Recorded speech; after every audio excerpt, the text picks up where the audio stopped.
All right, welcome everyone. We're Semblance of Sanity. I'm Caleb. I'm Jacob. And we're here for a podcast. Number something. 55. Yes, 55. We but know these things. But it is the second one on Twitch. That's right. Yes. Yeah, 3 p.m. Pacific Standard Time on Monday. Yeah, so if you're watching this on YouTube, that's awesome. Yep. But we would love to see you live on Twitch in the chat section and answer your questions there. But yeah, enjoy the podcast, guys. Ready to talk about MHA? Oh, we're to talk the heck about some MHA. Are you kidding me? Like, My Hero Academia. That was a good season, wasn't it? It was. Yeah. Now we have to wait for another one. We're all in hiatus land now. Isn't that it's just... It's sad.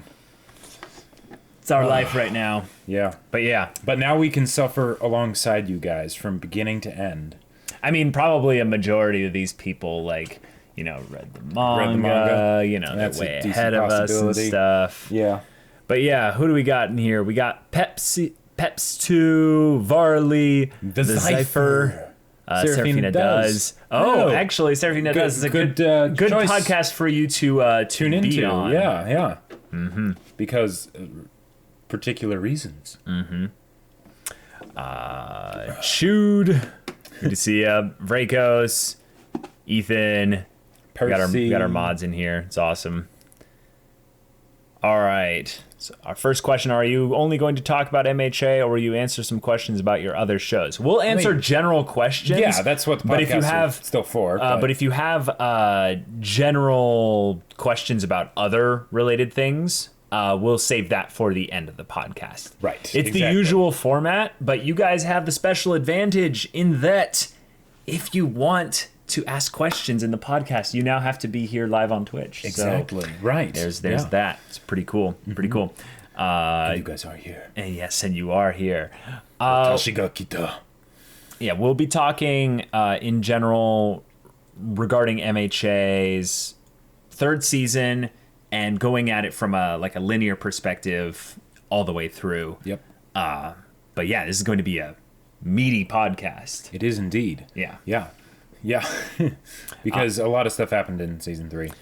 Quite a bit happened, and a lot that was, I would say, like, huge for the series.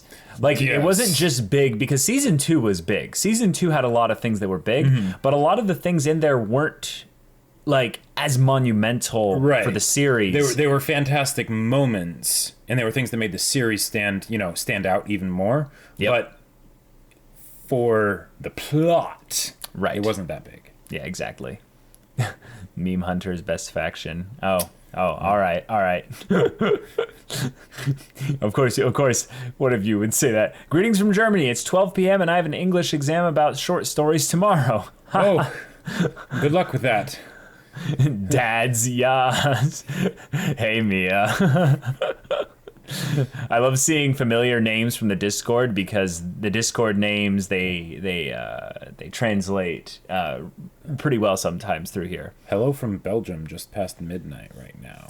Yeah, we actually wanted to talk with some of you guys if we moved the podcast up potentially, because a lot of people in Europe having,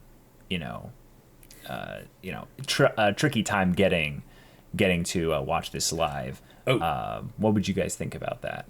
Also, yeah, the Attack on Titan things that's coming out very, very soon. Like directly after the computer the podcast. is literally doing that stuff as we speak. Yeah, we've got Jacob's computer rendering the episode right now.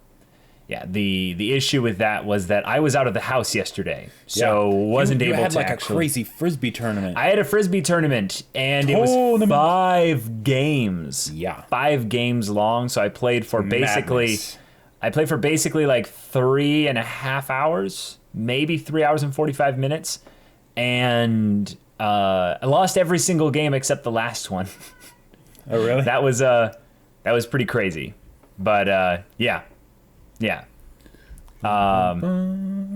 In general, expectations for season 4, of course. Oh yeah, we'll get into questions about season 4 at the end of this here, but we're going to be getting into season 3 like in detail here. We're going to be doing this in the usual podcast format. We have a couple things that will be changing. Instead of having questions taken from YouTube and putting them towards the end, we're only going to be getting questions from you guys here. Yep. And we'll be getting questions from you guys at specific segments of the podcast. Right. So we'll basically turn to chat and be like, all right, what are some questions that you guys would like to ask? And then we'll resume the podcast portion, and then we'll have a hard stop to the podcast part and go into Q&A just from chat. Right. So yeah. Yeah. MHA Season 3. Before we do that, we got to give a shout out to one of our VIP patrons. Essentially, this is this episode of the podcast is brought to you by, instead of inserting in some company here, we shout out people that support us on Patreon. Right. And one of them is actually in here in Yes. chat. Serafina does. Thank you so much for your VIP support. We really appreciate it. It was nice to meet you at RTX. Yes, one of the newest VIPs, actually. Yeah, very, very new, very recent. And thank you so much for your support. We're really grateful. And happy to have you.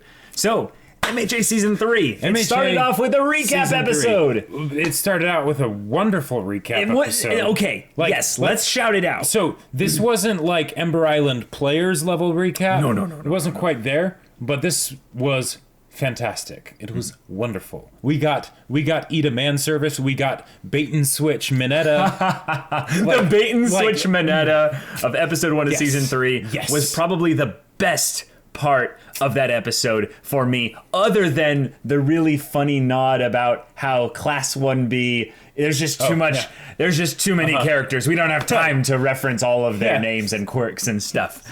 It's kind of a funny joke because Horikoshi loves designing characters so much that he just doesn't have time to fit most of them really into the story. Right. There's only so much plot to go around. But like but there really just is something incredibly satisfying about seeing Mineta get blue-balled. I know. Because his balls are usually purple.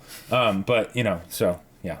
That was wonderful. And Ida with his awesome deltoids and back muscles. Yeah, wonderful. and keeping continuity with scars that he got from his encounter with Stain. There were a lot of little things that nodded towards MHA's recap episode being used for more than just a simple, hey, here's to catch up what you've maybe forgotten about since the hiatus started, which is, I would say a relatively common thing for...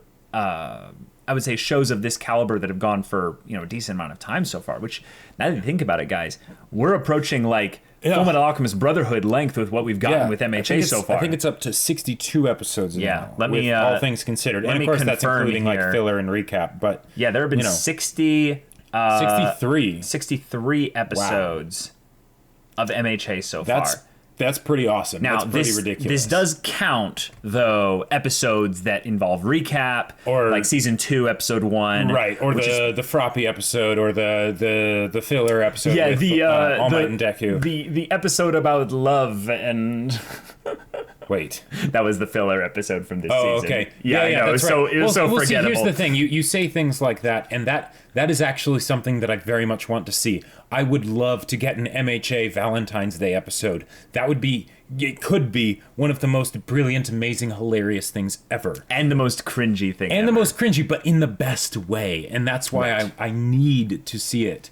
Okay, as far as recap episodes go, this first episode, I think it did what it needed to do. It gave us a couple surprises, and it poked a little bit at the fandom in a fun way of realizing, we understand what you guys like to love about MHA and like to hate on in MHA. Right. So that episode aside, the real premiere of season 3, the second episode, had, I would say, a more mature element brought into the season that kind of set the pace with introducing the character of Kota.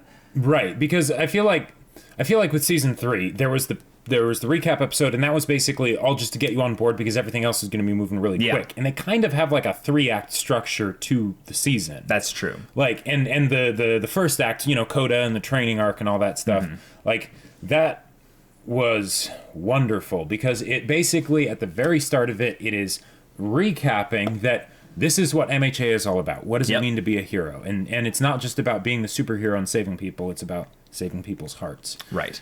And Kota's character is one that counteracts, I would say, the fun atmosphere of everyone being excited about having all these superpowers and these heroes in the world and stuff. And MHA doesn't really go into world building on the lore side of things. Yeah, not really. But having the non-hero people essentially reacting to hero work being done in a way that we don't expect showcases that, yes, these are still human beings we're dealing with here. And there's a whole gamut of on the bell curve of what humanity is capable of and also not really capable of. So I think Koda's character was probably one of the most brilliant looks into what the show is about. And we'll get into like the whole arc of Kota across the season. But kind of how they brought him in here, I was expecting it to be actually a little bit more cringy because he's a kid. Oh, really? And in some ways, he's reacting so overdramatically. Sure, punching Deku in the nuts. Punching Deku in the balls, And it's just like, okay, that was funny. That was funny. How would you do that to Midoriya's scrotum? I have to tell you, the dub version of Ida freaking out because Deku got punched in the balls is so funny. If you haven't seen the MHA dub, it's pretty good. It's I still prefer the sub, but there are specific characters like Ida who I love their voice actors like over the top aspect, and Ida's in that moment specifically was really good. All of you who say that all dubs are trash, you're wrong. You're wrong. There are some dubs that they're just wonderful. people that haven't watched Bacano. Now, anyways, off topic. But what did you think of the Wild Wild Pussycats? It was a mixed bag, I think. So I didn't like cats. them. I didn't like them. And then you did like them. That being said, you know, like it was one of those things where the idea of them when they were introduced, I was just like, ooh, like part of me died inside. And that was why the fact that basically they had that, but then they also had Coda was such a big deal for me because it was basically showing that even while they were doing a bit of the more traditional anime type stuff, they were reinforcing, hey, we know what makes us special. We know what makes us different as a show. We haven't forgotten that and we're not going to. Well that said. Was wonderful. And the quirks that they had for the Wild Pussycats, they were pretty awesome. Yeah. Like the whole thing of just Mandalay has telepathy and like earth manipulation and freaking just, oh yeah, I can keep tabs on 100 different people, their locations and quirks and everything just by looking at them. Like that Yeah. As far as potential for being totally busted, that is one of the biggest. Like, oh my gosh. Yeah. The whole aspect of these four characters being introduced alongside Coda, I think made us realize that this was the spectrum also of MHA. And that we're gonna have fun, ridiculous, crazy, anime, tropey, cute, and in some ways kind of like, whoa, that's creative aspects of the characters. But then when we get into the story, we're going to balance that with humanity, aspects of, you know, deep emotion, and I would say emotionally led characters. And characters that, while they all get their dramatic introductions, they don't just stop at having a dramatic introduction. They each have something to them that connects them to another character to provide good interaction. Now, the whole thing of them being thrown from the bus off the cliff and be like, well, they're all dead. Okay, you know. Time for a Ruby-style landing strategy. Let's do this. Yeah, exactly. And then they go into the forest. I loved seeing them all working together using their quirks, though. That was pretty great. Yeah, one of the things that MHA, I feel like, it's one of those things where if they didn't have it, we wouldn't necessarily miss it because we might not realize what it was we were missing. But all those times that they show the characters using their quirks in conjunction with each other and things like that, it really does add a lot to the show, even if it's not something that is like plot relevant. If that makes sense.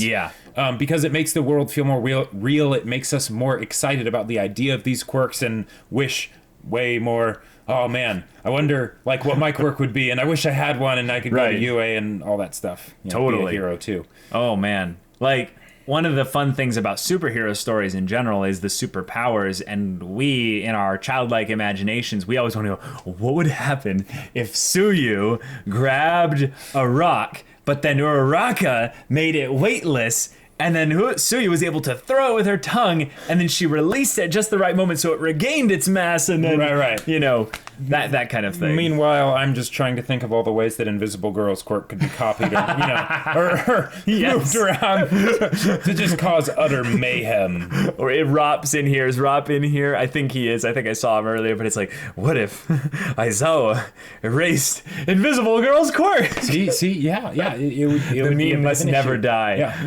Imagine if All For One had gotten Invisible Girl's quirk, you know, and Ragdoll's quirk, and like all of those, and then it's just like, all right, yeah, everyone's screwed. All Might, you can just go home now. He did. Well, he did get Ragdoll's quirk. Yeah. We'll get into that. The next episode, I think, was where. Well, I'm kind of skipping over a little bit of the comedy stuff. The whole thing with Mineta crawling over the wall and stuff. Okay. Shoot is saying, excuse me, this is my meme, don't credit Rop. Okay, well, Rop made a GIF.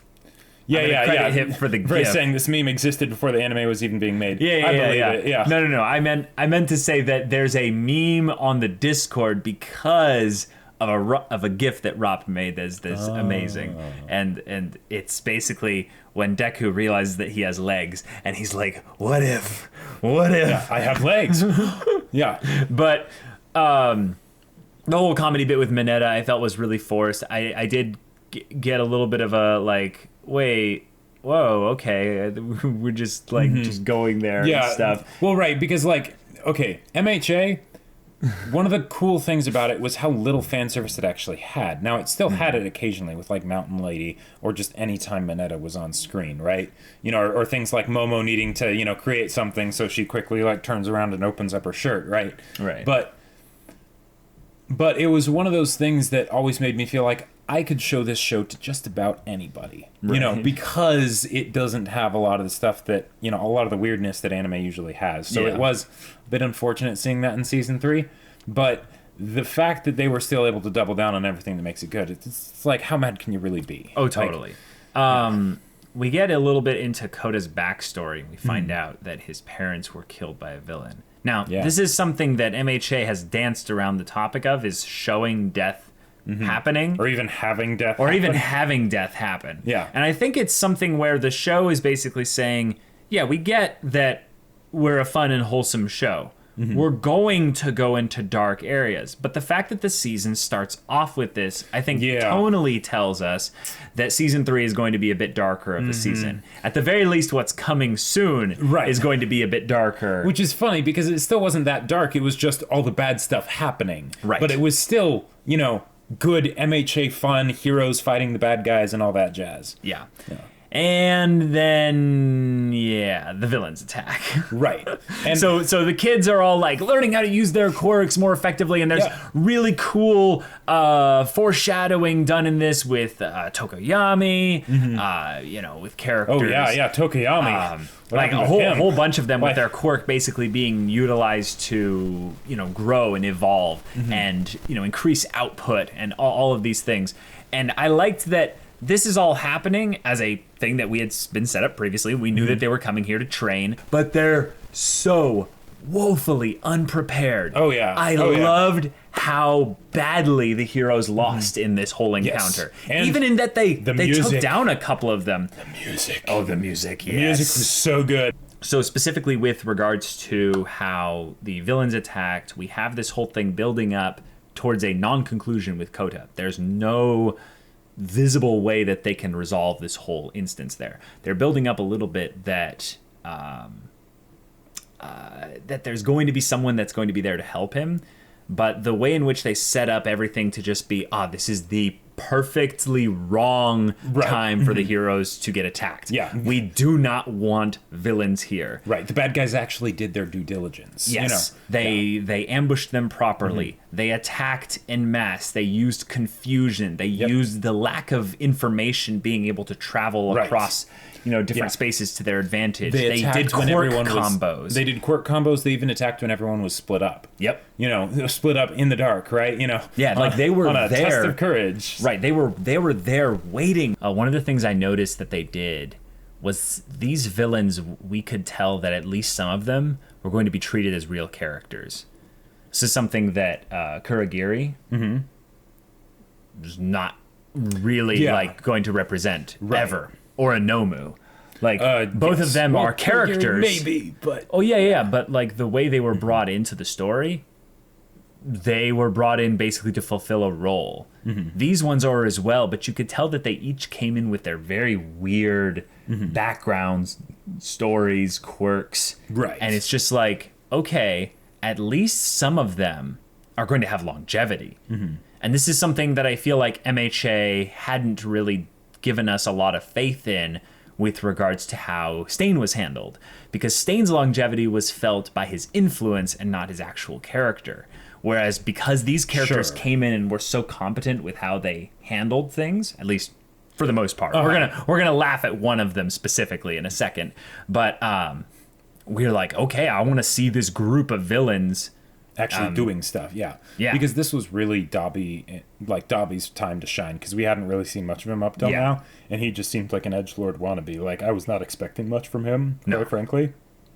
But this is like, oh, okay, now I can actually treat him seriously. And then, of course, introducing Twice was fantastic. Yeah, Twice was a fantastic Deadpool reference. An amazingly funny character for the villains that I think I was actually genuinely terrified of. The idea of him making any kind of clones. It got us all into the theories on things, to where I think we even predicted on some level the actual stuff that ended up getting shown in the finale of season 3. Yeah.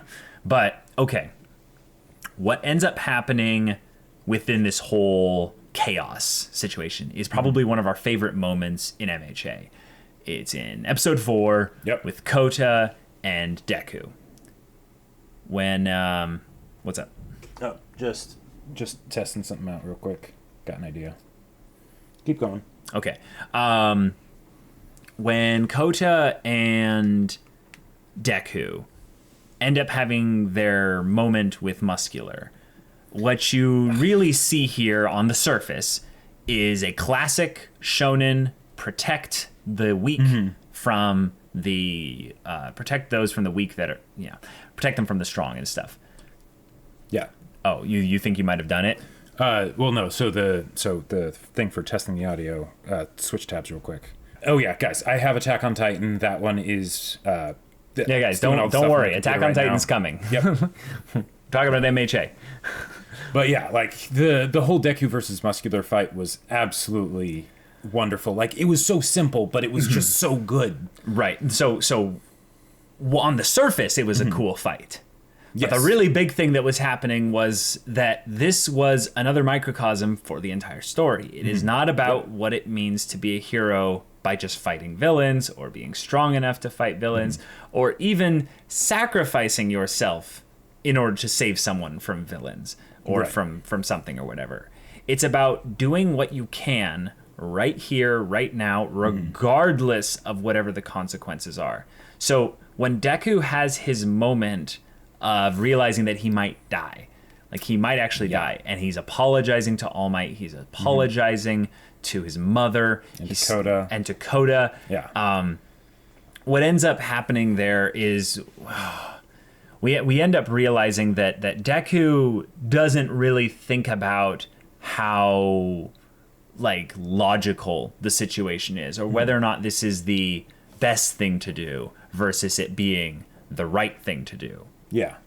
And when he ends up having Kota throw the water at him and using his quirk, and distracts Muscular for a second, and it comes through with the hype aspect of Deku using his broken arm to just absolutely demolish Muscular. It's hype, it's exciting in all the right ways, but then they bring back the conversation that Mandalay and Kota had about you'll find someone that will be your hero. Right. Someone that will show you what this is all about. What it really means to be a hero, which is like, okay, because in my mind, of the 3 acts, the first one is Kota, right? Yep. The second one is All Might versus All for One, and then the third one is Deku versus Bakugo. They're all done with fights, but it's all about it's not about the fights themselves, it's about what the fights mean. In the first one, it is Deku being someone for All Might, right? It's more of that coming full circle stuff.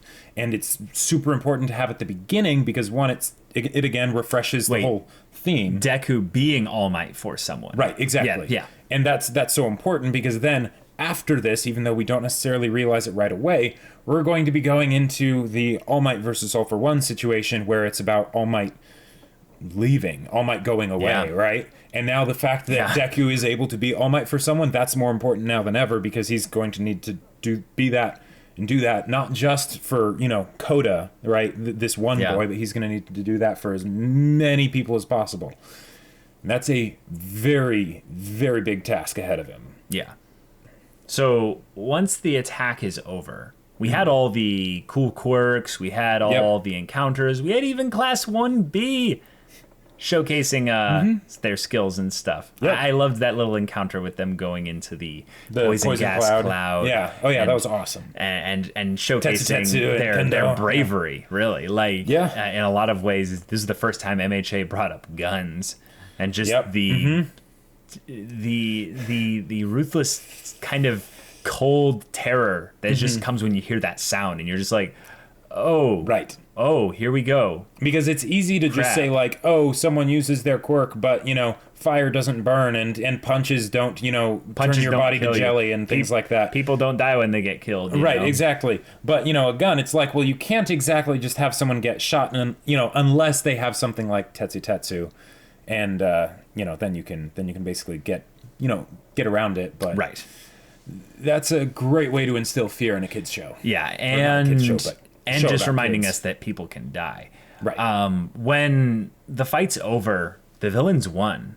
Like, unequivocally. Like, they won so... Like, they won everything. They won the physical battle. They had casualties. Sure. Yep. Sure. But in the grand scheme of things, no one really cares about Moonfish or who else got captured. It was... I don't know. Who cares? Yeah. When that fight is over and you realize the kids got injured, a lot of them got hurt, and Bakugo is taken. This is something that I'm really glad the show decided to do. Oh yeah. Because it makes Bakugo in some ways the typical damsel in distress, but no, he's anything but that. He's a character that we've been seeing starting to grow, starting to question in some ways his own ideals and stuff. Yeah, which then of course goes perfectly with the opening. And the fact that Bakugo is about the most reverse damsel in distress character they could probably have chosen. Yeah. And that just made the fact that he was captured even better. Because of course, so much because there's better. the excitement of, okay, what is he going to do to these poor villains, right, that have captured him? But then also it's just the fact that he must be so frustrated that he got kidnapped, and of course it ends up becoming something worse, and not exactly something to joke about later. But I love also that the villains seriously thought they could turn Bakugo, which is something of a meta joke, I think, in and of itself, because there were people that I think were legitimately worried, being like, do you guys think that Bakugo could turn? I'm like, well, the thing is that with how they set up Bakugo at the very beginning of the show, just the first and the second episode, that's it. Maybe way back then, but we didn't even care about his character enough back then to even think about his potential as seemed like future turned villain. Exactly, we just saw him as the stereotypical antagonist, right? But by episode 6 of season 1. We were already certain, nope. Yeah. Nope. They're doing something with his character. This is the anti-hero, redemption, transformation arc, if anything else. That's going to be a very slow burn. Right. And we might not have been exactly sure how he was going to transform because, it was still early on and all that stuff. But yeah. Yeah, in hindsight is 2020. Not a villain. All right, so we've covered most of the things involved in the attack on the summer camp and stuff, but let's get some questions from the audience. What are some things that you would like us to talk about? What are some things that you have questions for us regarding everything up until, I would say, about episode, 7 or so with regards to season 3? Let me see if I can scroll up and see if there's anything might have missed. Deku versus Muscular is my third or fourth favorite fight. The emotion was so heavy in it, and it shows how Deku grew as a hero. Oh, yep. Yeah. Yep. Totally. I think there might be some at the bottom now. Yeah, I'm going down there. Thoughts about my boy Dabi. Edgelord, and probably somehow, maybe, related to Todoroki. Yeah. Yeah, Dabi Todoroki is something that I'm very much a fan of. Mm-hmm. Do you think they should have done more at camp before the attack? No, I don't think so. I feel like the majority of it was covered. The main things that they would have had to basically do at the camp other than that would have been interpersonal conflicts. And those would be very minimal because they're progressing individually. They're each doing their own thing. Yeah. So one of the things I loved about I mentioned this before, but season 3 as a whole, and especially the training camp, is how quickly the attack happened, because if it had taken longer for it to happen, or it had lasted longer, it would have lost a lot of the shock and awe that the villains were really going for. Yeah. So Varley asks favorite pussycat. Well, in terms of quirk, I love Ragdoll's quirk. Yeah, Ragdoll's is amazing. But Mandalay is my favorite pussycat. Yeah. She really redeemed the group for me, because we have to talk about Reverie in the Dark. Oh yeah, that's true. Yeah. Okay, so MHA is a show that does very good animation. Yes. I would say very good spectacle. It's the bones. show is fun to watch. Visually, it's very appealing. Yep. When Dark Shadow went crazy, when he went absolutely mad. That was a perfect ending for an episode, for one. But that was terrifying. It was wonderful. I'm glad that it also was kept short. Yes. Because I think the shock of it didn't wear off the entire time Dark Shadow was going. Was rampaging. And having survival duple arms dude, Shoji, yeah, survival Shoji in the woods being chased was just so wonderful. He was chased with Deku, Jacob. Right. Yeah. But just the look of him with his, cuts and everything and all that stuff with his back, with his Dupla Arms backpack, that was just excellent. Are there any villains from the camp raid besides Twice you want to get more screen time? Yeah. Yeah. It's pretty obvious which one it is. Toga? Yeah, Toga. If we're being real here, Toga is a character type that I generally hate, but because we now know where her quirk is, oh yeah, she can do some really cool things in the plot, even if we don't necessarily like her character yet. I love the potential of her having screen time and us not knowing it. Yep. Oh yeah, that's so much fun. That could just be so good. I hope that something like that is not something that also happens over a short period of time. I hope it's an ongoing problem where it's they find out about her and then she just disappears and they're like, crap, we need to find her now, and she could be anybody.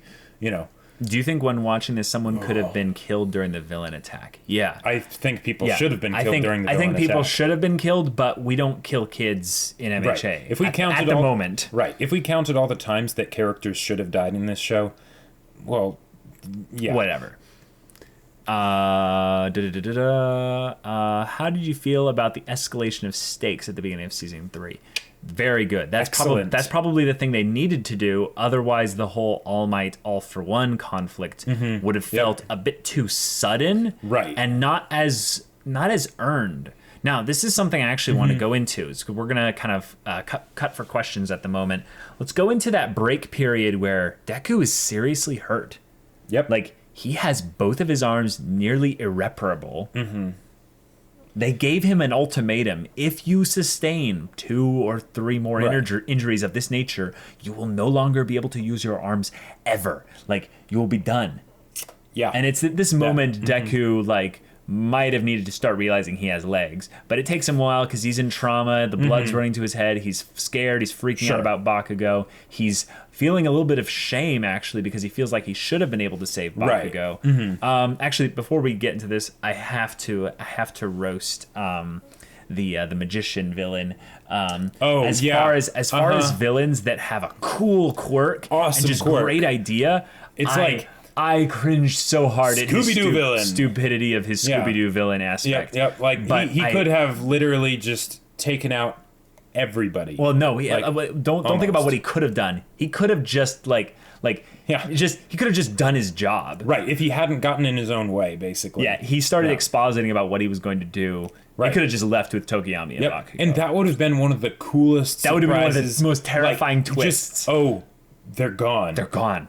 What happened? We don't know. Who knows? Yeah, we have Maybe no Shoji idea. is like, there's someone running over there, and then they have them throw them over there to catch up, and then they end up realizing, what's that in his hand? And they look really closely, and it's like, this little... Well, or even better, as a way to escalate the stakes further, he gets someone else, and they see it happen, and now he's got three students that he's going to get away with, Yeah, and then they rescue one of them. Yeah.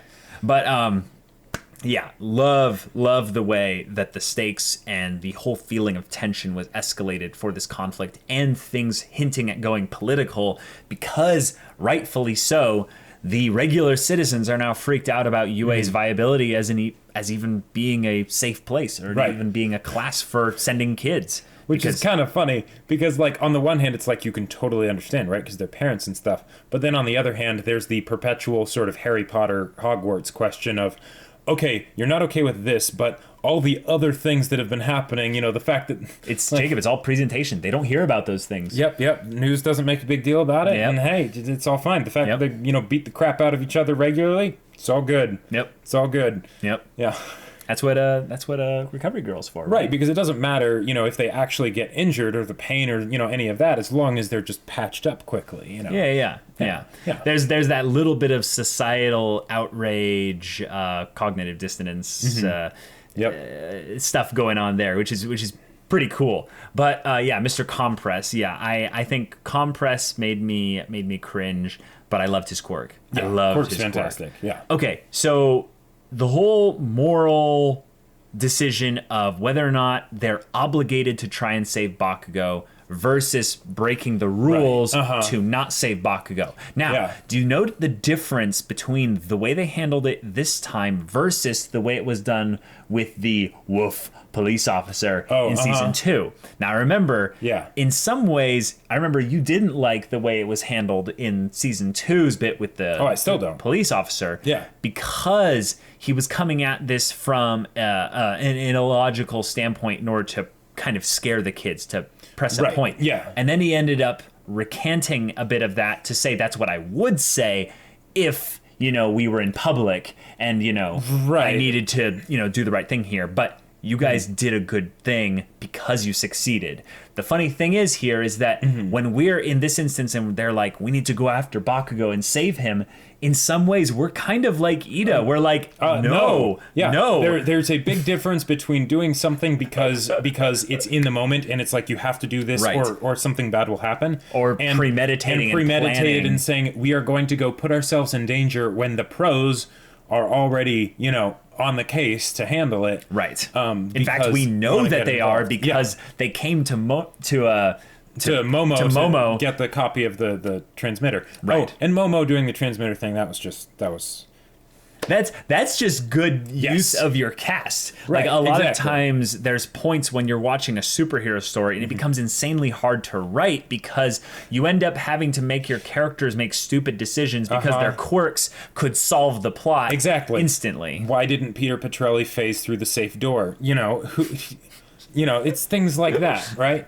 Yeah, exactly. But So this now, genist should have died. Yes, he should have. Yes, but now we get into this whole thing with Ida. There's a part, it's probably one of my favorite parts actually in season 3, is that he's like, have you not considered my position? Do you know or even care about what I feel? Oh, yeah. And it's something that is really good because we got all that Ida development in season 2.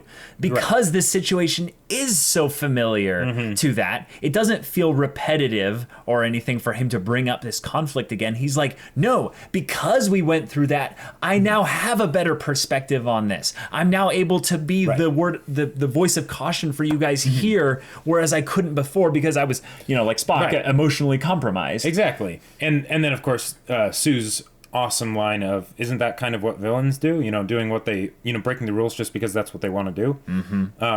Yeah, that was all fantastic.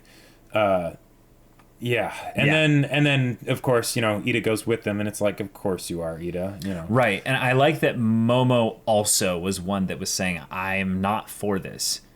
I'm just here to make sure you guys stay out of any actual danger. Right, because I'm actually sensible. In some ways, it showcases how mature, and in some ways, how much older just mentally they are comparatively to Kirishima, to Deku. Todoroki, his motivation seemed the least evident, but I think it's about as similar as it was to Deku's, in that he wanted to help, but he couldn't. But with Todoroki, I kind of give him a pass because of all the people. He's the one that most makes sense to be there. Because in the case of Deku, it's like, hey, don't use your arms. So you're basically, you know, going unarmed, literally into a war zone. What could potentially turn into a war zone, right? Yeah. And then with someone like, say, Todoroki, he could probably beat one or two of the pros that they were sending. So it makes sense that he would be there because, hey, you know,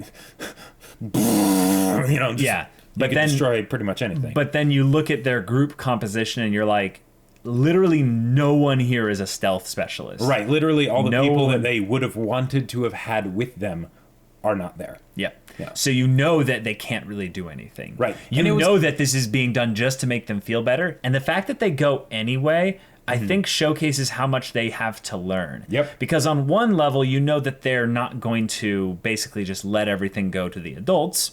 That's fine. They're kids, and they, you know, feel like they have to do things on their own. Right. They are the main characters. They are the main characters, but also when you realize that the ones that seem the most adult amongst them are in some ways catering to the emotions and sensibilities, or lack of sensibility, of the younger ones, I think that showcases how much of a leader they each are, Momo and Ida. Okay, yeah, and absolutely. You know, Kirishima kind of leading the charge like an idiot going into the whole thing because he's emotionally compromised. They should have just left Kirishima, like. Well, they would have had to find some kind of. Oh wait, that's what they could have done with Mineta. Mineta would have finally found his usefulness. He would have put his sticky balls all over Kirishima. Phrasing, I know. And then Kirishima would be stuck to the hospital, place for like 24 hours. Right, and just say, don't tell anybody, because then you'll ruin it for us. So, you know. Right. It's like, hey, we care about you, but Kirishima, but sorry, you're gonna get purple balled and you just get stuck here. Your quirk should never be used on a mission like this. Like, it just shouldn't, unless it's just gone absolutely horribly. Yeah. The funny thing is, though, is that we end up finding out how useful he ends up being because he has this connection with Baku. Right. Yeah. And oh man. This whole... when you spend your allowance on night vision goggles and then find out Momo can just make them. Yeah, Kirishima is a special kind of... he's a very sincere boy. Yeah, he's a very sincere boy, but sincerity does not equal intelligence. It's okay, though. We don't need every person in the show to be intelligent. Right. Yeah. So when they go and... start doing their little secret op rescue mission. Right. Let's get disguises. Wakanda forever, all of that. That was just hilarious. It was fun. It did reveal in some ways a different perspective on things when we then see the pros assemble their Avengers squad. Yes. Which is pretty awesome. It was pretty awesome. It was one of those things where I felt like, okay, Deku's smarter than this. Like they're it felt like they were sort of sacrificing him to build up the heroes. But seeing the heroes do their thing was really cool. Yes. Yeah.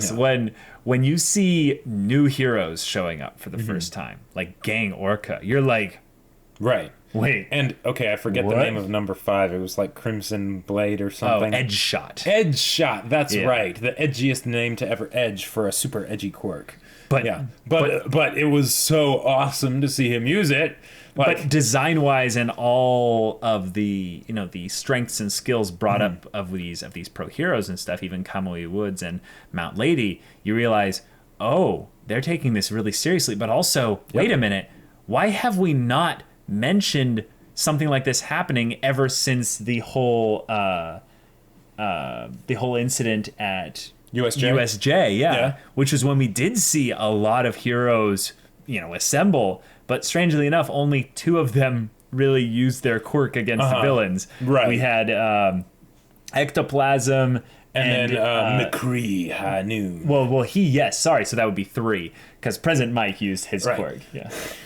But yes, I'm not going to do that because we have Snipe. Snipe.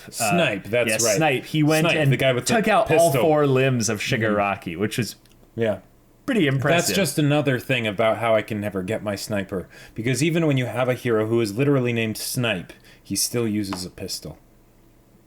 Yeah. Okay, so once they go on their mission, the Avengers are assembled for the UA heroes, or for the Hero Society heroes. Right. We realize in some ways that things are seeming to go too well. Right. They've tracked the villains. They know that they have 2 locations that they're going towards. And they just quickly get them. Like that. Like, they do things so smoothly. Like, the way that Kamui Woods just blocks everyone out. Yep. Edge Shot goes in and incapacitates them by entering their very bodies by turning himself into paper thin. Just you're done. Yep. You're done. That. Yes. Pizza delivery so much. Yeah. All Might's like, knock knock. Who's there? I'm delivering some justice. Watashi ga kita. And then he just busts through the door. Yeah, destroys everything, and we're thinking, the look on his face, yeah, and not even the look at his face at that part, but the part when All for One steps into the field, but does he even really step into the field? Well, no, he does. Well, he does, right. But once you realize that things have been going too smoothly and they've recovered Ragdoll, but Ragdoll's out of commission, it's like this tension hype train just doesn't stop. We then realize, oh God, God has stepped onto the field, and he's coming to kill. And when you hear his voice for the first time, when you hear his theme for the first time, with his whole Darth Vader getup, and everything, oh my God, that was. The tension in my pants at that moment, it was just like, oh my God, here we go, this is happening. And when Best Jeanist saves them, I was really hoping that he was gonna die. Me too. As the one thing I think that they could have done. Yeah. They could have afforded to do it. It was an adult, so there's reasons for it to happen. Right. And I feel like that's the one tension killer of the whole event. But the thing is that Best Jeanist isn't confirmed to have survived until much later. Right. Well, and even then, we haven't seen him doing hero stuff. So, there could be still the whole idea of scars and repercussions of what happens. Right. But if he had died, that would have been even better, because they would have seen it happen. That alone, just how they would have interacted with the other students. Yeah. Coming back and being like, we saw him get blown to pieces right in front of us. He got hollowed. Yeah. To make a Bleach reference, but apparently he didn't even need someone to scream out his name. So because they lacked useless characters in that setting, but it was fine anyways. Oh my gosh. So this whole thing goes down. There's a really cool shot of All for One just kind of hovering above destruction. And we've never seen... we saw Inasa later. But up till that point, we had not seen anyone just fly with a quirk. Uraraka, okay, sure. But that's specifically what her quirk is supposed to allow her to do, Right. As opposed to just someone being like, no, they're so awesome. Flying is the easiest thing they've done all day. Right, exactly. It's just something they're just, I'm doing it. Yeah. Whatever.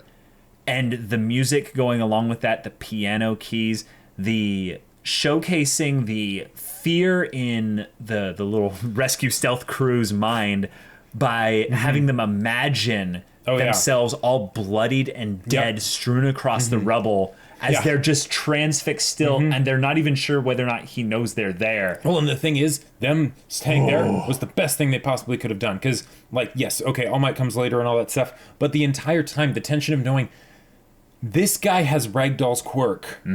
If he sees Deku, it's everything's boned. Like, everything is over. Like, yeah. Yeah. Yeah, and we know that also by this point he has used some kind of weird portal setup to portal in nomus, like a large number of nomus, into the bar pub place where Shigaraki and all of them are. Portal all of them out of there, right out from under All Might's grasp, and All Might gives the most just intense, just no. Just he's so angry and so like there's almost like he's going to go into vengeance mode like in a second here. And that, oh man. Yeah, the whole thing that's right, but he can't see. The whole thing of All For One not having eyes, so he can't necessarily use Ragdoll's quirk. Something tells me that on some level he can see, he just can't see with, binocular. He probably has some other vision. quirk that allows him to see without eyes. Yeah. Yeah.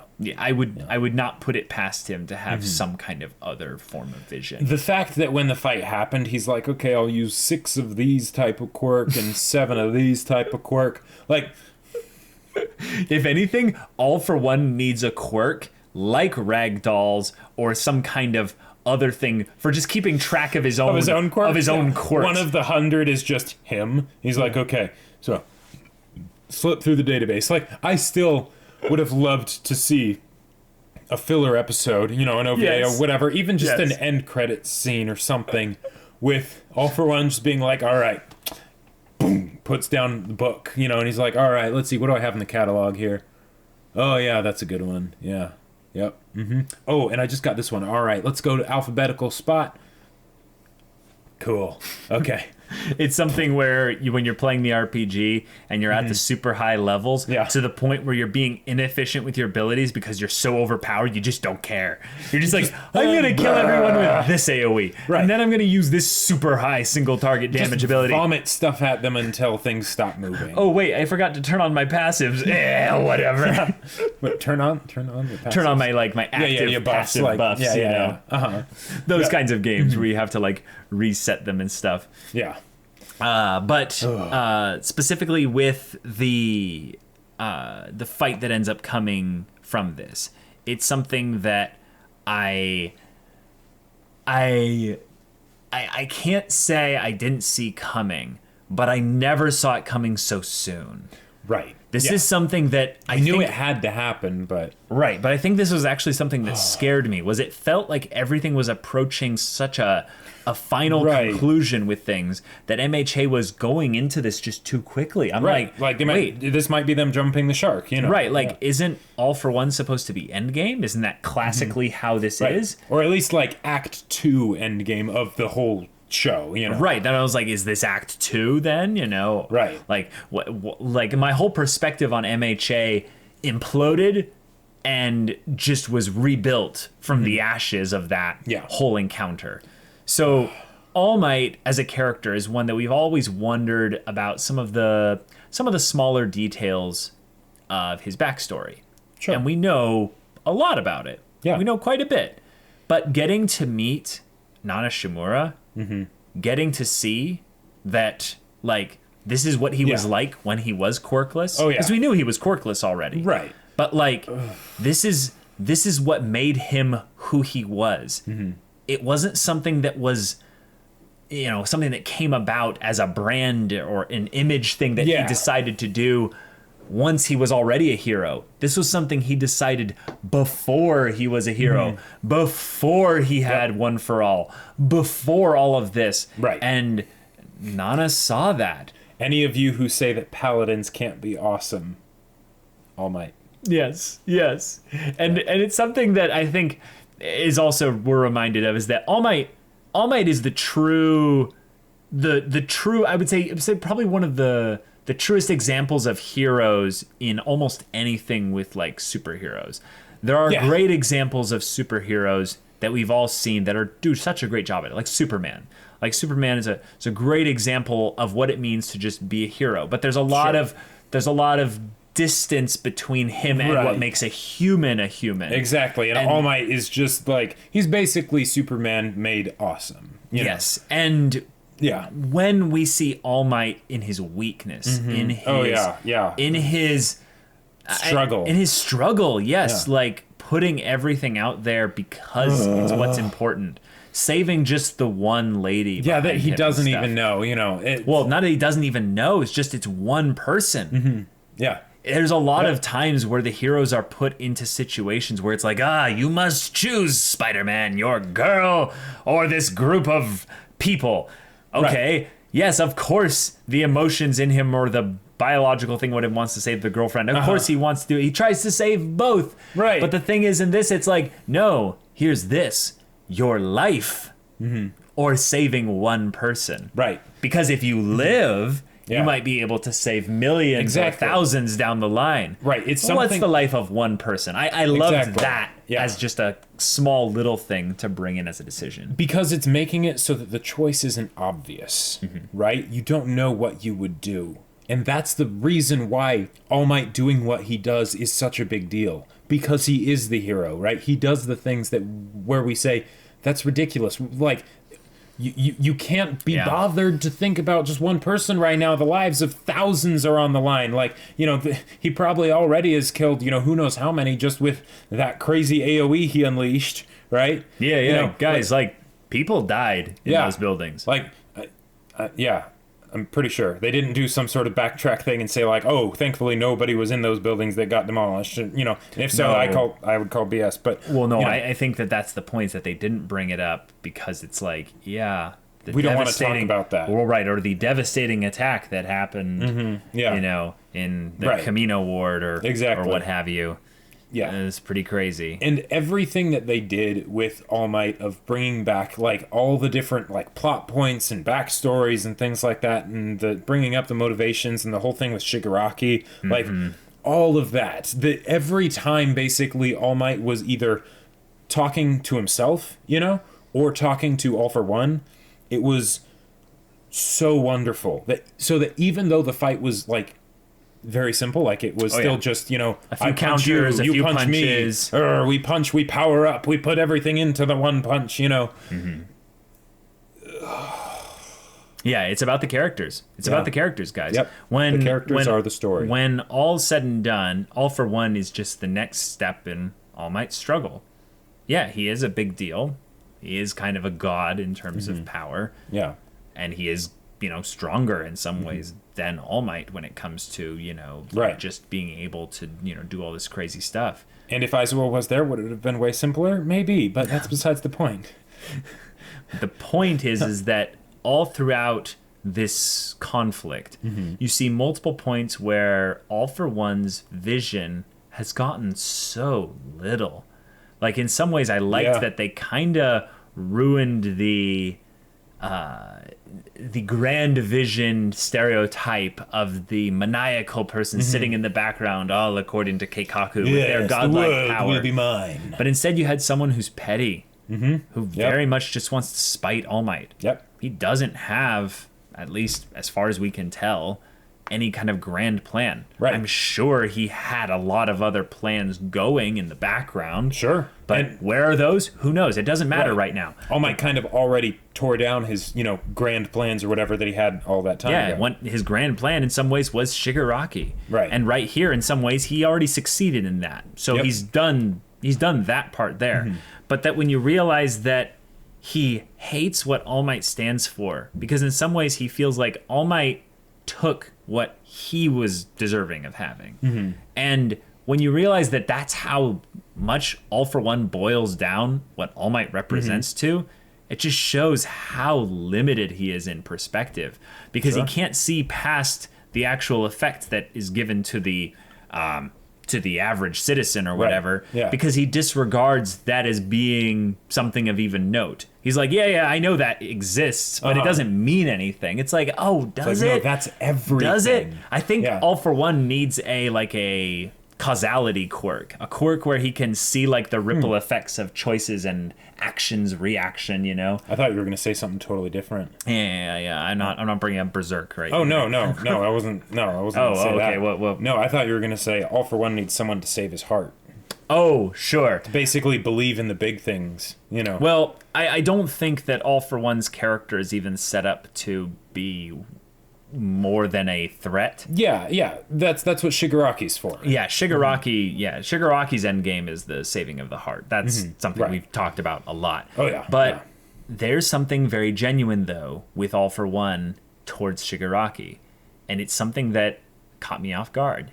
Do you remember when he expresses basically not only genuine care for Shigaraki to save him at the cost of, in some ways, his own life, potentially, but also Shigaraki's subordinates in Kurogiri, Toga, and a whole lot of others. And Shigaraki getting worried and all that stuff, being like, no, you can't do this. Like, not now. With how you are now, you can't, like, you can't walk away from this if you fight him. It's something that, again, further showcases the parallels between Deku All Might and Shigaraki All for One, the father-son thing, the whole mentor, student, in some ways, virtues. It's villainous virtues, but it's also something that's another theme for MHA. Legacy, the whole idea of passing on what you've learned. Absolutely. The whole idea of not letting what you've worked on and your vision die with you. Passing it on by in some ways, I would say, being the example of that vision, being the living example of that vision. And I think that's what All Might is at his best, is he's the living example of the vision that he wanted as a kid. As a kid, guys.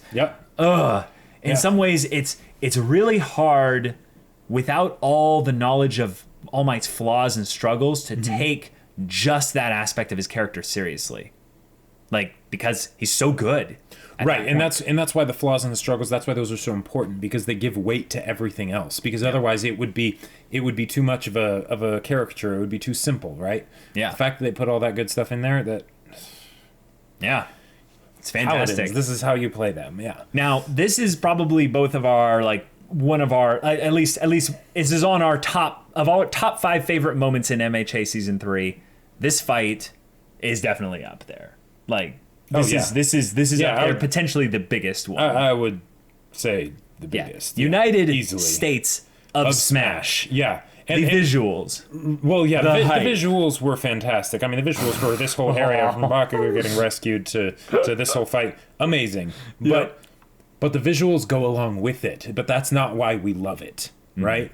If it didn't have the visuals, we still would love it. We would be a little bit like, oh, okay, that would have been cool if it was more mind-blowingly amazing to look at. But, yeah. Yeah. Okay, so it looks like mods are being helpful and deleting manga-specific spoilers, so thank you for that. Shiro agrees, Jacob. Where does it say that? Little Duck. I'm guessing she's talking about... that Paladins being cool and all that. Yes. That's awesome, Little Duck. Cool to see you here. We're going to take a little bit of questions here as we've kind of wrapped up the All for One side of things here. Like we're going to be talking about the post things, like the whole thing with Bakugo and Deku. But really, like after this, the only thing really worth mentioning is kind of the Bakugo and Deku thing. We're going to mention why we think that's the main thing worth mentioning. Exactly. Post this.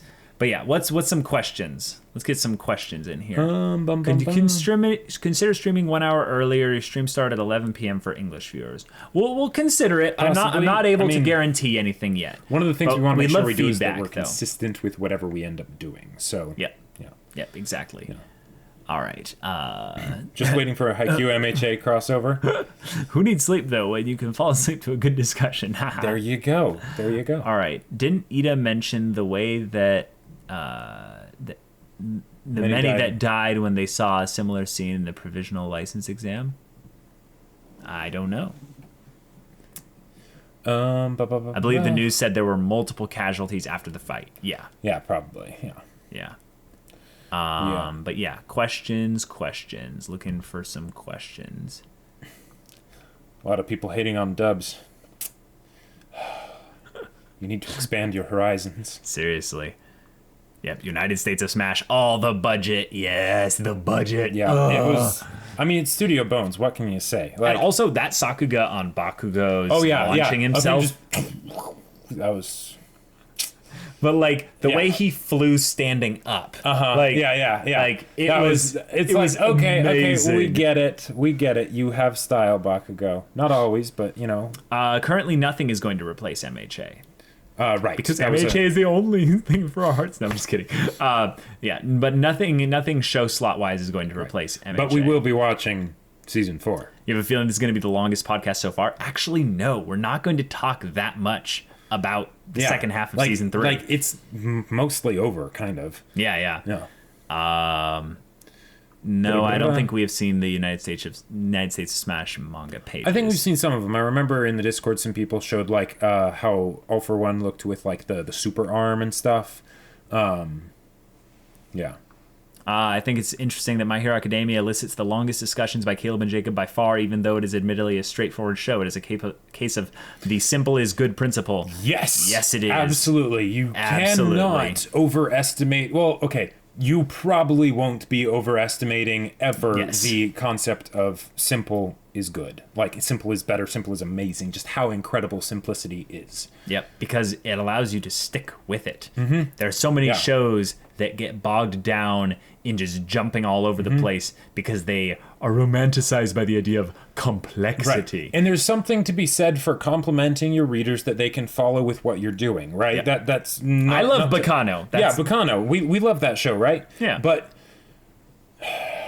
I feel like even with something like Bacano, they made it simple in its complexity. Like they made it be about the things that were complicated, and they made it very clear that that's what it was about, right? So that way they could still deliver on it. In MHA, it's incredibly simple, and that is the best thing about it. Like whenever people say like MHA is too simple, I don't get it. I don't see how they can see that as a negative thing because it is so wonderful. Which character? Someone was saying that which character do you wish they would get upgraded or something, like get more of spotlight? I think we're just under the assumption that the show will continually add spotlight to each character in a new way as time goes on. My main thing though is Shinso. Shinso, of course, right? But we saw him again recently. We did. Yeah. I'm so hyped. The main thing for me is that in general with stories, I would much rather see development on previously existing characters or more characterization or something along those lines rather than introducing new characters. Mm-hmm. So I agree. Yeah. Okay, so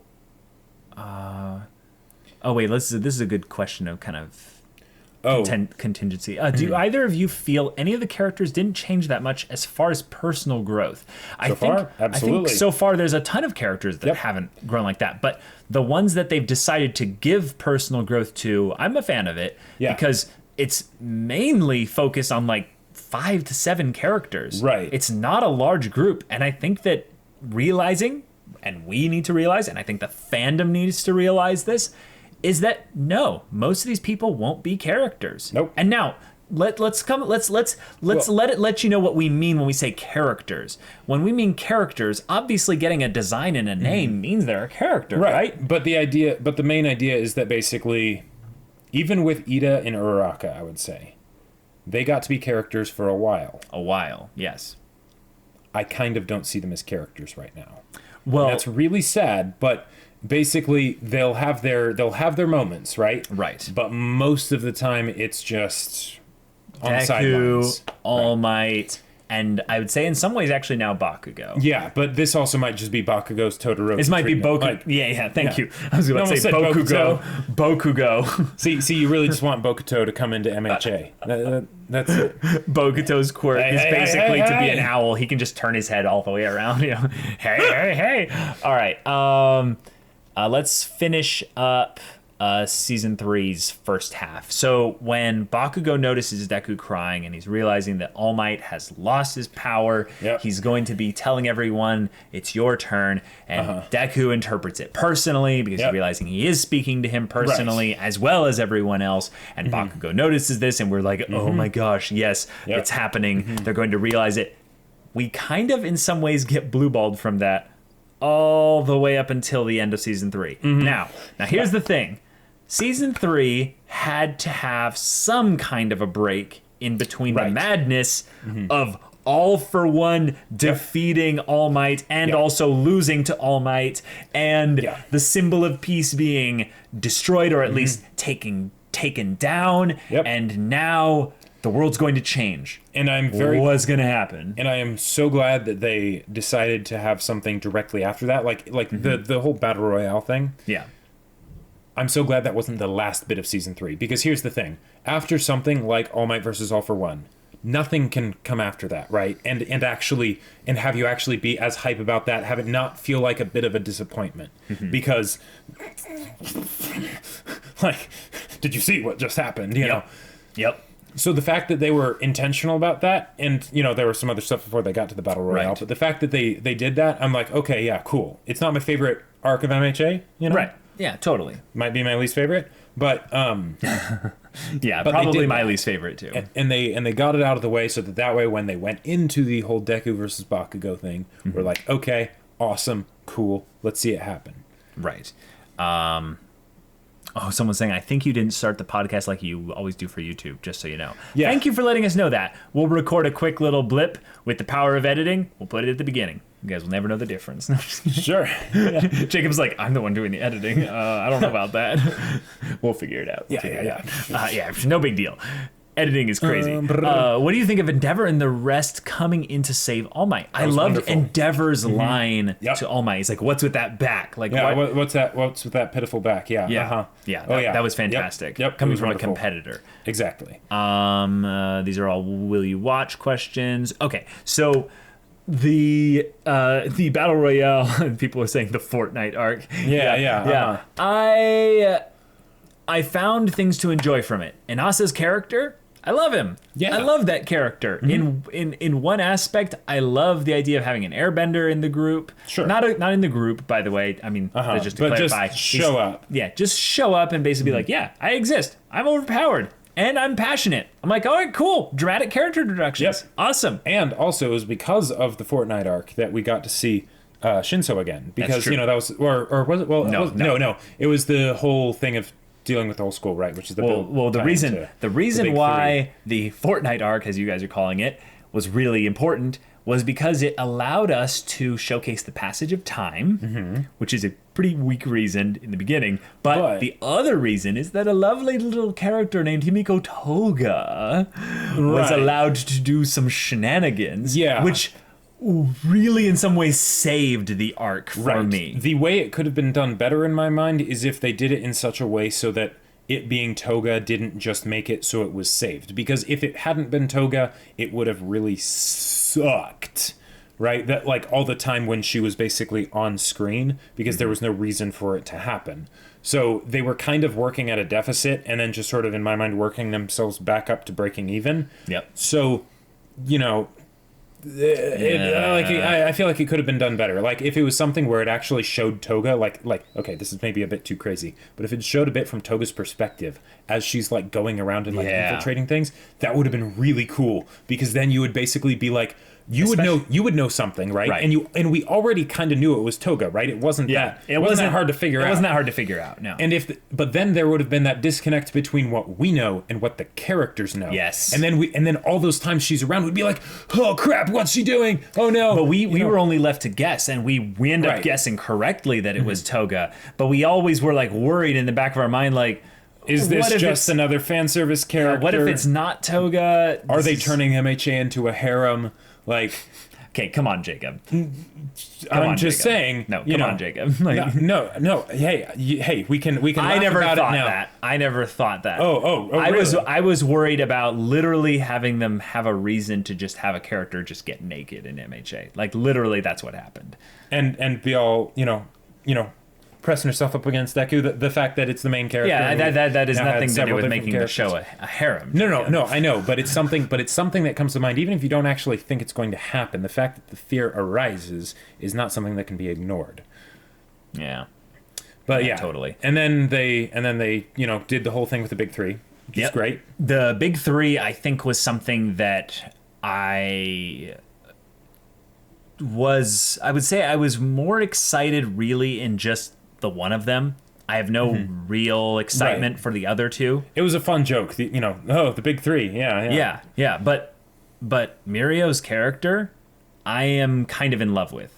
Like, I really, really love this type of, Gotcha. I would say, passionate positivity, and in some ways encouraging and uplifting just joy. There's something about that in my mind constitutes the I want to know what was the point in his life that brought him to the lowest so that he bounced back so hard that he's where he is right now. Gotcha. Bounced back. Yeah. Pun not intended. I didn't see that coming. But I really do feel like when we learn more about Mirio, we're going to find out that he hasn't had the best life. He's had kind of a rough time. And the reason why he's this positive is because he knows what the opposite looks like. Right. And he's conquering that. Yeah, he's conquering that. Yeah. Yeah. So yeah, it's kind of a fun thing to throw into the end of a season, basically saying, "Hey, get hyped! Season 4 is going to be good." Yeah. And other things that they did at the end of season 3, which I think we're going to talk about in some ways the greatest part of the second half of season 3, but also in some ways one of the greatest things in MHA that happened at the end of season 3, the Bakugo Deku thing. Okay. But Twice, that little bit with Twice was just so good. It was a lot of fun. It couldn't hold a candle, of course, to the last episode of season 2, because that was terrifying and out of the blue. But still, but it's fantastic because it's showing that basically we're not going to have to do as much time on the prep of building up to war breaking out, essentially, right? Which is basically what's happening.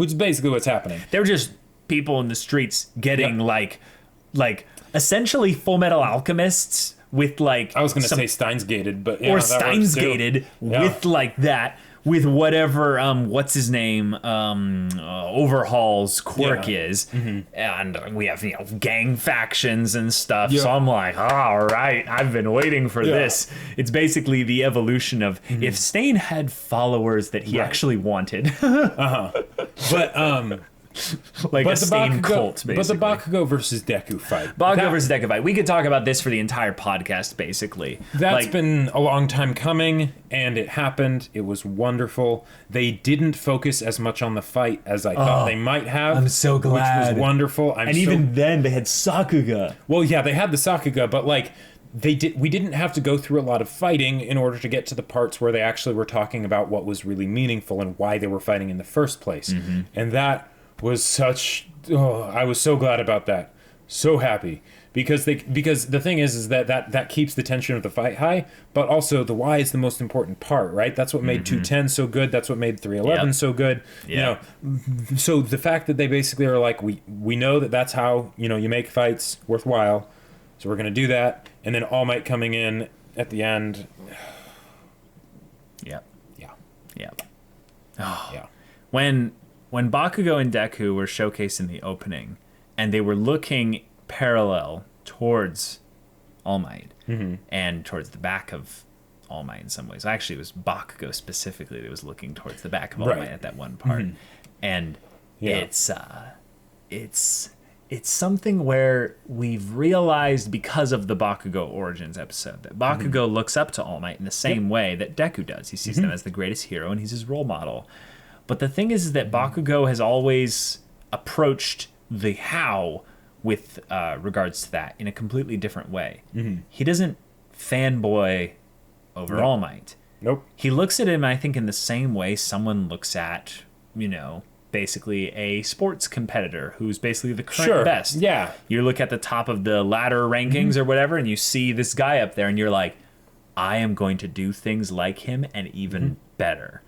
So in some ways, you not only love that person, you also like get that person channels your like passion and frustration because they're like, yes, get that fired up.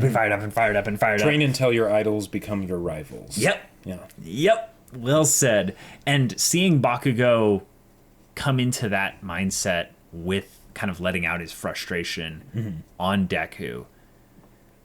Oh, there were some great lines thrown from Bakugo to Deku. Oh, yeah. Oh, yeah. Yeah. So good. Like, and then, of course, All Might's line of, sometimes I forget that you guys are kids. Yeah. And he does the little, like, head pat for Bakugo. And of course, Bakugo, like, his chest and pushes him away, you know, and stuff and all that. Yeah. But I now realize, in a lot of ways, why Bakugo is, I would say, like, a lot of the fandom's favorite character. Because in some ways, he has grown the most.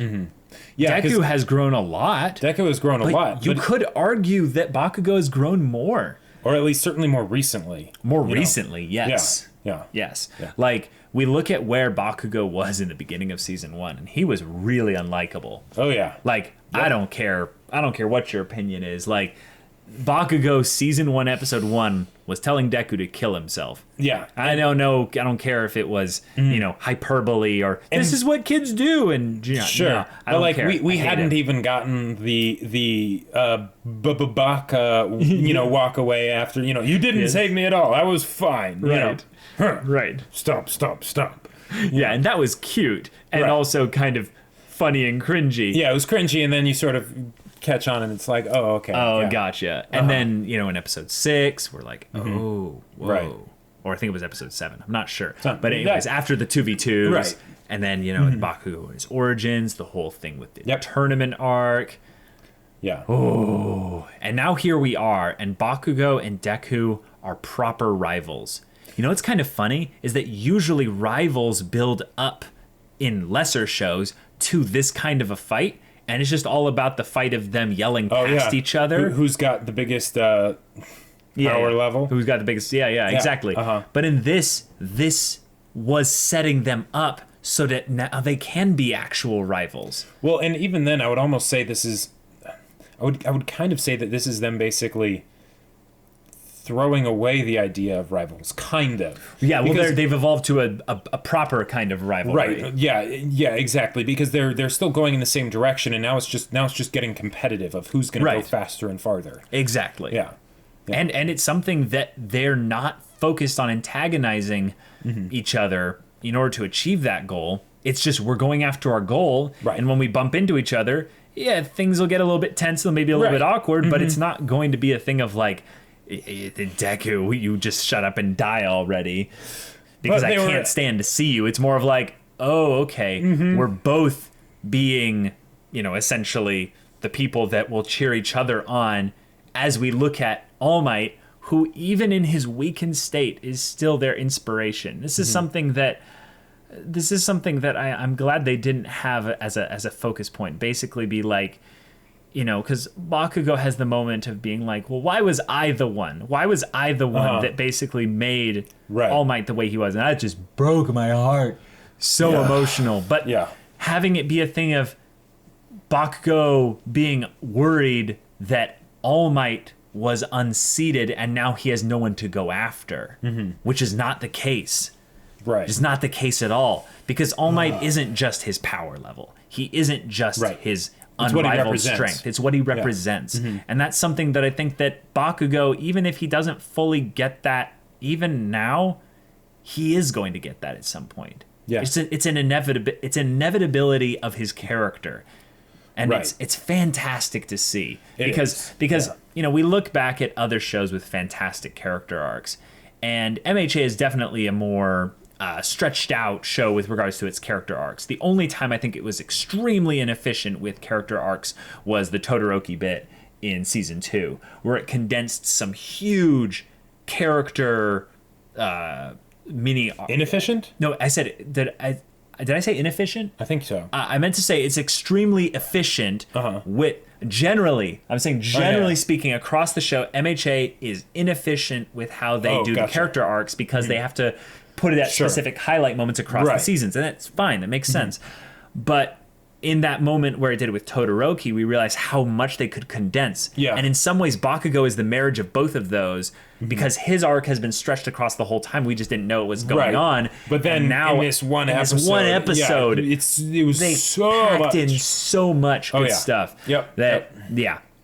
One of my top 10 characters now for MHA. One other thing that I don't really have much more to say about season 3 other than that quite possibly my favorite line from season 3 is All Might talking to All for One and saying, "I can never die." Like that.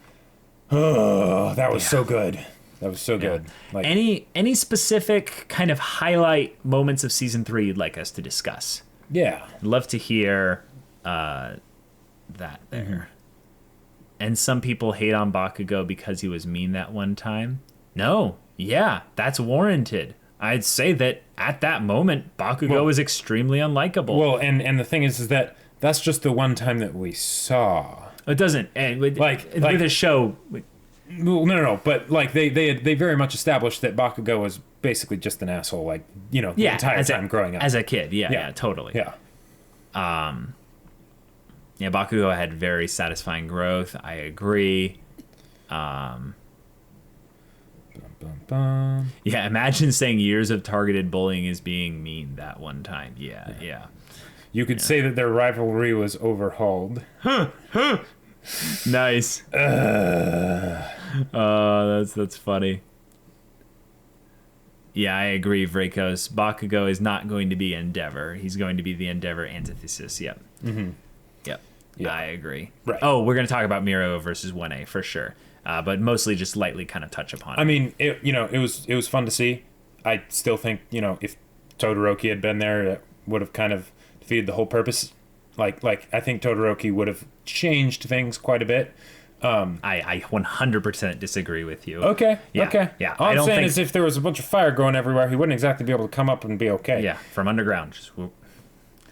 Well, sure, but or from underground up. Well, yeah, but Nuts he'd also have to know where he is. Okay, and I know this is a little thing, but if the light goes through his eyes so that he can't see, then no one should be able to see him either, because the light should just pass right through him. You see by light bouncing off part of the things. body that is using the core. Exactly. So that's a possibility, but I don't know physics really that well. So but yeah, so it's just one of those things of like, But the fact that they made it so he can't see and hear is a great limitation, and it's great to be taking into account all those details. His quirk is amazing, guys. Oh yeah. Like when they designed basically like this character, they had to have been thinking like, okay, well, Horikoshi basically being like, all right, I want a really cool quirk. Okay, I'm going to try and make phasing cool. How can I make phasing cool? Oh my God, I'm going to do this. And he just goes all in depth into this one quirk. Yep. In some ways, it makes me feel like the reveal for the other two characters' quirks will be a little bit anticlimactic because they just can't be as good as Mirio's quirk. But maybe they will be pretty cool. Yeah. I do think a lot of the hype with MHA comes from just new quirks, new cool things to see and stuff. But we needed demand service. Yeah. I mean, good point, Vrakos. That is the best contradiction for why he's not. Sorry, invisible, ladies. Sorry if you saw my willy. I love that he was so like trying to be like conscientious of that. Right, always pulling up his pants afterwards and stuff. And even though he still had no hesitation to even setting up this whole incident. It wasn't like, all right, now who is uncomfortable seeing me naked? If you are, please leave because I'm about to fight you all, And Jiro's he's like, no, I'm still going to fight. Jiro's just blushing the entire time. Just like, Yep. All right, what else? Are you going to talk about Mirio? I thought it just went through you guys. Haha, I see what you did there. That's funny. Horikoshi applies physics where it fits the narrative. Yep, that's true. Right. I agree, Jacob. That's a quirk plot hole. He should be invisible. Yep. But I mean, it totally works for the the cool factor. But it's just one of those things like, Also, Horikoshi was probably just fearing what would happen if Aizawa erased Mirio's quirk memes. Physics aside, being invisible would be way too powerful. That's possible that he thinks everything passes through him, and it's just not true. Most things pass through him. Although he would figure it out if light didn't pass through him. Well, we still don't know exactly whether or not light is a wave or a particle. Well, but it doesn't matter. If he would be able to tell if it could pass through him or not because he would be able to see. Yes. But, so then he's using hyperbole. In some ways, by the fact that we see him, we know that light doesn't pass through him. Well, right, but he said that he couldn't see. So, but what that might be? What that might be, Jacob. What that might be is what if sound doesn't pass does pass through him. Doesn't pass through him. Would a sound-based quirk be his counter? Well, I think.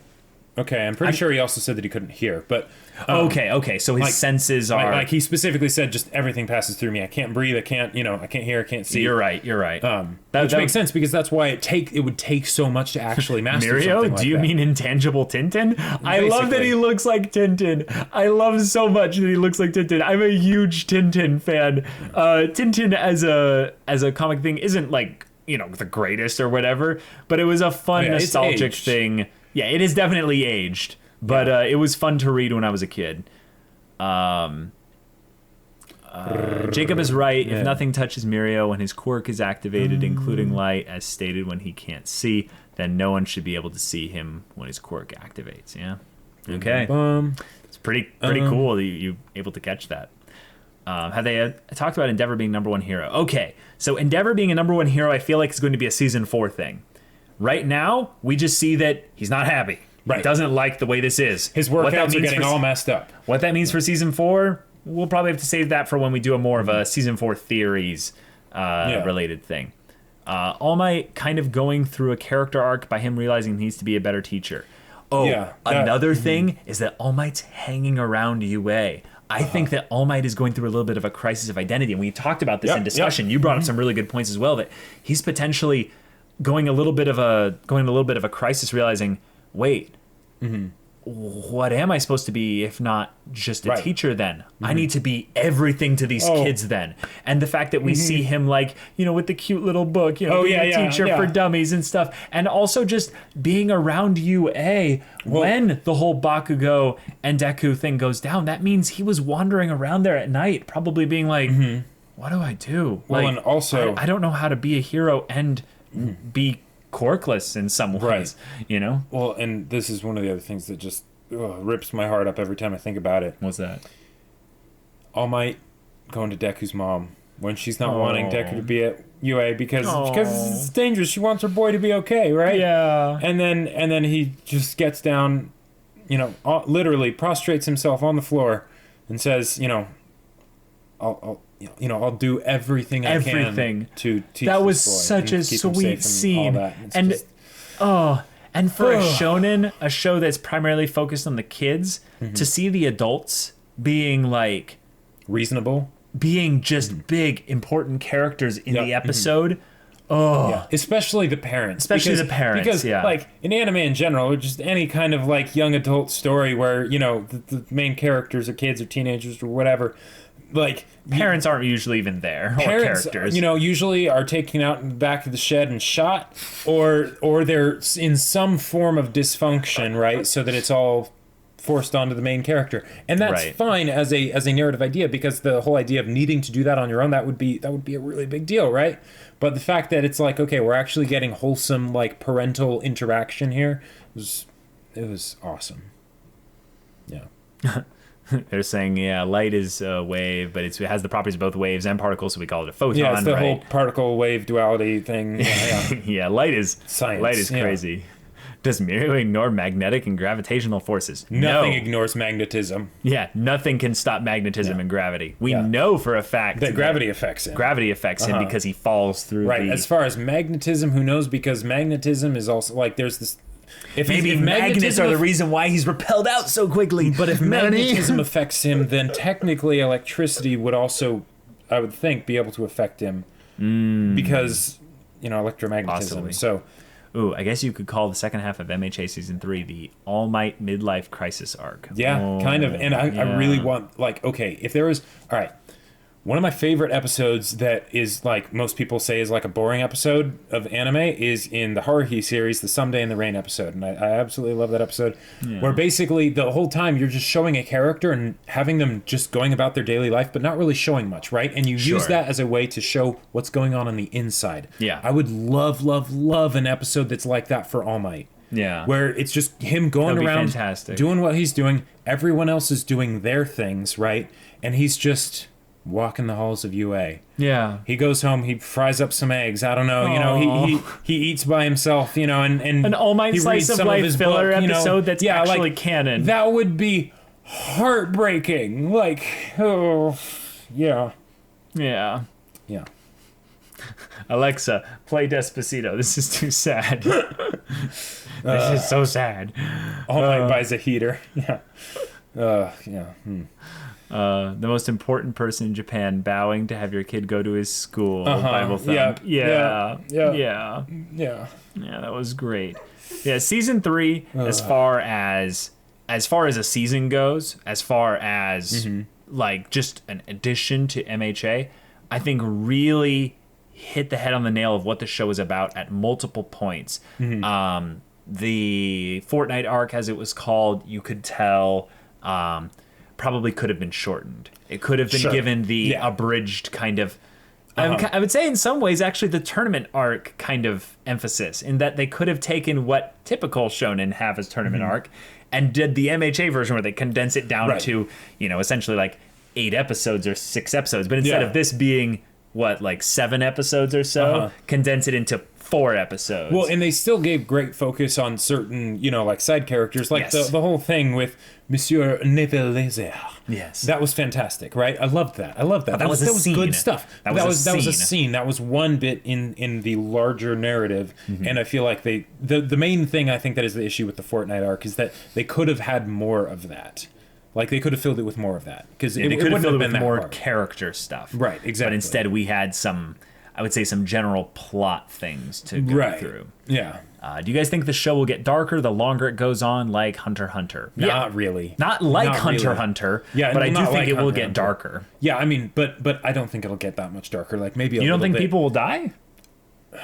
Eventually, probably. Oh, yeah. Yeah. But, like, with the tone that MHA has been taking as far as death goes, the fact that, that Best Jeanist didn't die at the hand of All For One. That's true. That basically tells me that I don't think there's ever death is never going to be that big of a thing in MHA. I agree for the most part, yeah. Literally that is about the biggest reason of why someone ever would die in this show. Yeah, at this time. Yeah, unless Overhaul actually does like that. Well, that's the big big issue with Overhaul, is that anytime he uses his quirk on somebody, they should be dead or maimed for life. Yep. Like that's just Yeah, I'm hoping that his quirk has some kind of a channel time, like a cast time. Yeah. Like he just gets constantly interrupted. He's like, oh no, hey, stop it. Hey, stop it. Yeah. You all have a disease, you're not shutting the hell up, Yeah. All right, guys, we're going to wrap things up here. Any specific kind of questions about MHA? We'll kind of have them done right about here. Have you guys heard about Subnautica? I don't know what that is now. It doesn't sound MHA related. It sounds familiar. Like I've probably heard of it at some point, but I don't really know anything about it. Which character from Class 1A do you want to see more characterization from in Season 4?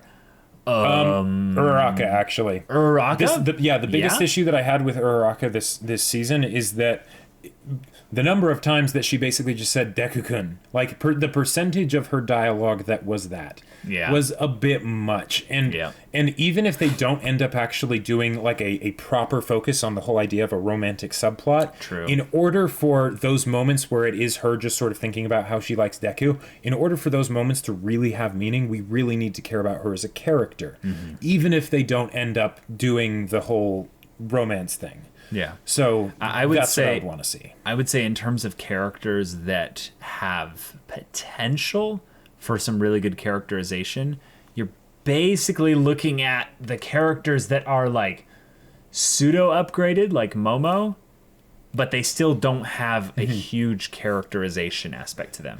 So Momo, I would say Minetta's biggest character development could probably be accomplished by getting him laid. Wow. Yeah. You're not wrong. Yeah. You're not wrong. But like Death, I don't think MHA is going to really go there. Yeah. If Deku dies, I'll eat my flex tape. Oh my gosh. I agree. All For One should have killed at least one pro. Kurosaki-kun, tasukete! Oh my gosh. Yeah, don't basically. Did you guys see the movie? No, we haven't seen the movie. Yeah. Would you guys prefer a Shinso movie or a dedicated episode? Whoa. Dedicated episode, for Probably sure. episode, because then it's more likely canon, right? Exactly, because one of the issues with movies is that even if they're awesome and stuff, they're probably not going to be referenced that much by probably none everything at all. else.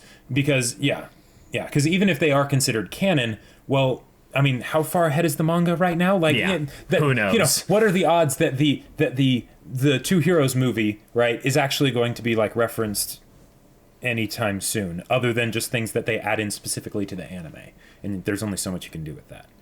Yeah, this is a good point, Mesker. So I would love character-centric episodes in season 4. It's a shame how everyone has their favorite, but none of them get justifiably developed. Yep. The thing is that that's in some ways what dictates my favorite characters, because Deku, All Might, have fantastically characterized, fantastical characterization, like just amazingly well done stuff there. But yeah, other than that, no. And that's why I generally, whenever they introduce new characters, I'm at first a little bit upset, because that means it's more screen time taken away. It's from making more characters. slices in the pie, right, as opposed to making the pie bigger. Yep. So, yeah. Thoughts and predictions for the Sir character introduced at the very end. Well, actually, Season I think 4 stuff, it'll probably be cool, Yeah, I think if you haven't seen our discussion on the finale of season 3, the reaction there, you need to get into that, because I don't even want to, we went heavy into some really good discussion on the whole Sir character and their potential stuff that could happen later. But, yeah. I heard a rumor that the gap between seasons will be longer this time because we are getting scarily close to catching up to the manga. All right, really? We're pretty live with the comments here, so I'm going to scroll back up here and see if we missed anything. I heard that I don't manga know. was way far ahead. It'd take a few years to catch up. Yeah. Well, no. I don't think he was Was he relating that to actually the manga? Oh, okay. Huh. He was saying that. No. So we have a moderator on our Discord that's basically told me that one of my biggest fears about MHA was that it was going to catch up to the manga. We would start getting tons of filler. Now, we did get a filler episode. Right, but that was a special circumstance. That was a Shonen Jump. That was an anime, not a Shonen Jump. That was an anime. Everything was getting a filler or skipped an episode this week. Yeah. So it had nothing to do with MHA. So I would say, if anything, I'm going to kind of rely on not looking into rumors and just rely on our sources in the Discord. Yeah. Because they seem to know what they're talking about. That seems to be wait, how Mirio thinks if he doesn't receive the electrical impulses of his brain. It's probably just anything from outside his body. Because otherwise he wouldn't be able to hold his breath either. Wouldn't he also fall apart? Wouldn't he's Well, you could posit that the molecules could still be bonded together, but even then, if it's the things that comprise himself that never changes, kind of a thing, because otherwise he would fall apart. I think it's just that everything passes through him. It says we have to take that as literally as possible with his quirk. It's only the things that actually are moving on the outside of him, from the outside towards him. They will all pass through, and that's how it is literally phasing. Even though the aspect of how he interacts with material is different from what we would tend to know about phasing. It's like how with Invisible Girl, you don't see the food in her stomach. Right. Yeah. Great point. It's not that it would take years to catch up. It's not that it would take years to catch up because it's far ahead, but because the anime only shows 25 episodes a year. Right. Exactly. Yeah. That makes sense. Yep.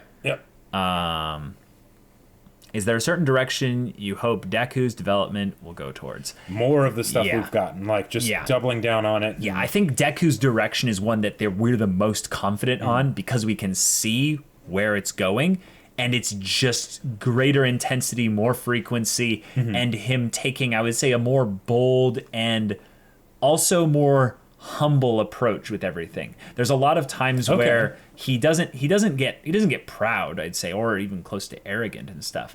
But him realizing the gratitude of the position that he's in and where the opportunity that he has, so that he's always being conscientious and taking the time to save the individual versus saving the world. Yeah. I think that aspect of Deku will always be there unless something crazy happens. Which it probably won't happen anytime soon.